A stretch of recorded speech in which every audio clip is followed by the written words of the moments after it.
Okay, so picture this. My alarm clock goes off and it's making that super annoying beep, beep, beep sound it always does. I reach over to turn it off, but my hand goes right through it. Which is weird, but maybe I'm still dreaming. I sit up in bed and rub my eyes. Everything looks normal. My posters are on the wall, my clothes are in a pile on the floor where I left them. I swing my legs out of bed, ready to start another totally boring Monday, but then I look down, and I can't see my legs at all. My brain kind of did a full-on stop. I walked over to the mirror hanging on my closet door. I do this every morning to see how messy my hair is. But this time I didn't see anything. No me, no messy hair, no tired face, no pajamas. I waved my arms around like a crazy person, but nothing happened in the reflection. It was just an empty room staring back. That's when the panic started to kick in a little. This wasn't a dream. This was real. I was completely and totally invisible. My first thought was, how am I going to eat breakfast? My mom would totally freak out if she saw a floating spoon shoveling cereal into thin air. Then my second thought was, how am I going to get out of going to school? This was a pretty good excuse, you have to admit. But then all these other thoughts started rushing in. This was going to be a very, very strange day. So there I was, standing in my room, completely invisible. I had to test this out for real. I crept downstairs, which was easy because no one could see me creeping. My mom was in the kitchen making breakfast, and my dad was reading the news on his tablet. I walked right past my dad. He didn't even look up. I stood right in front of the TV and he just sighed and said, "Susan, the remote must be broken again. This was amazing. I was a ghost in my own house." I went back to the kitchen and saw a plate of pancakes on the counter. My stomach grumbled. I figured, what's the harm? I carefully picked up the fork. It floated in the air, which was a pretty cool trick. I stabbed a piece of pancake and slowly lifted it.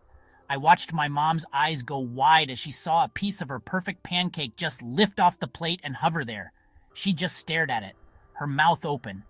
The real test was going to be leaving the house. I opened the front door, which made a creaking sound. My mom called from the kitchen, "Roderick, is that you?" But she didn't come to check.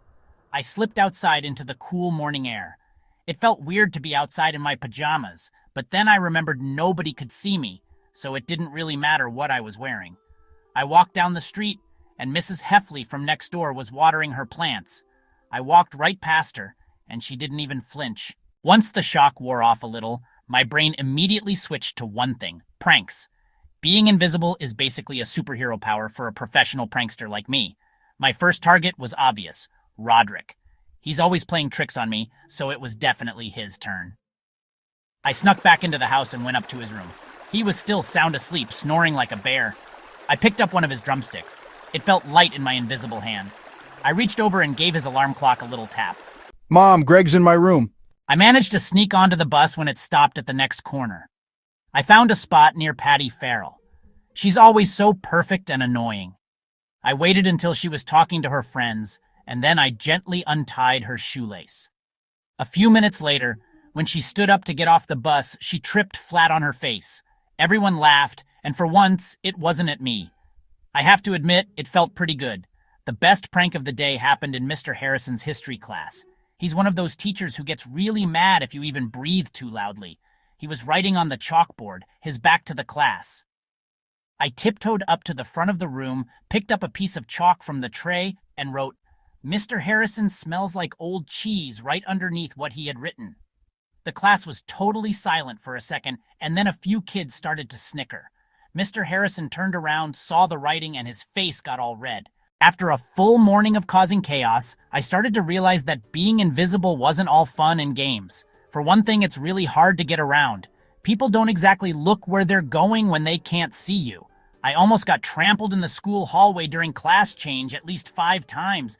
A bunch of football players ran right through me, and it was like being hit by a wave. And you can't just say, "Hey, watch out," because then you'd have to explain why they hear you, but not see you. Another problem is doors. You wouldn't think about it, but doors are a huge issue. If a door is closed, you have to wait for someone else to open it so you can slip through. I got stuck in the library for almost an hour because no one was coming or going, and automatic doors are the worst. They don't open for you because their sensors can't see you. I stood in front of the grocery store for a solid 10 minutes, waving my arms like a maniac, before someone finally walked out and I could sneak in. Then there's the whole food situation again. I tried to grab a sandwich from the cafeteria, but the lunch lady almost smacked my floating sandwich with a spatula. I had to drop it and run. I was getting really hungry. The biggest downside, though, was something I didn't expect. I couldn't talk to anyone. I saw my best friend Rowley in the hallway, and I really wanted to tell him about what happened, but I couldn't. I just had to watch him walk by, talking to someone else. When I got home from my weird day at school, I figured this was the perfect chance to find out what my family is really like when I'm not around. I sat on the couch in the living room while my mom and dad were talking. I was ready to hear all the juicy secrets. It turns out they weren't talking about me at all. They were talking about bills. The weirdest part was dinner. I sat at my usual spot at the table, but my chair was empty. My mom put out a plate for me just out of habit. And then she looked at the empty chair and got this really sad look on her face. After seeing how worried my mom was, I started to think that maybe I could use this invisibility for good things, not just pranks. My first mission was helping my dad. He was in the garage trying to find his favorite screwdriver, and he was getting really frustrated. I went back inside and saw Manny trying to build a really tall tower of blocks. He was getting frustrated because it kept falling over. I snuck up behind him, and when he wasn't looking, I held the tower steady so he could put the last block on top.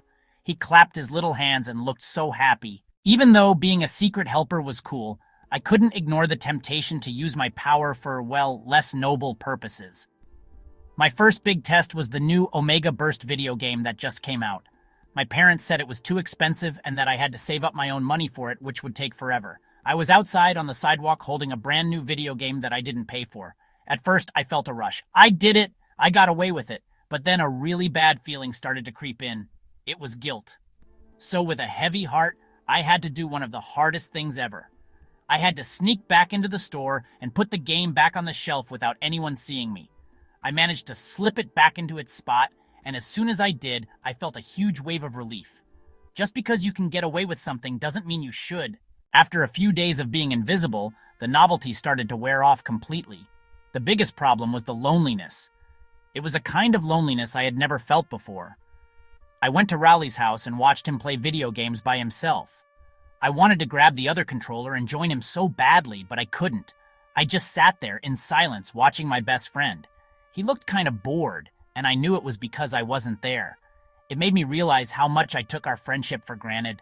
I was always surrounded by people at home, at school, in town, but I was completely alone.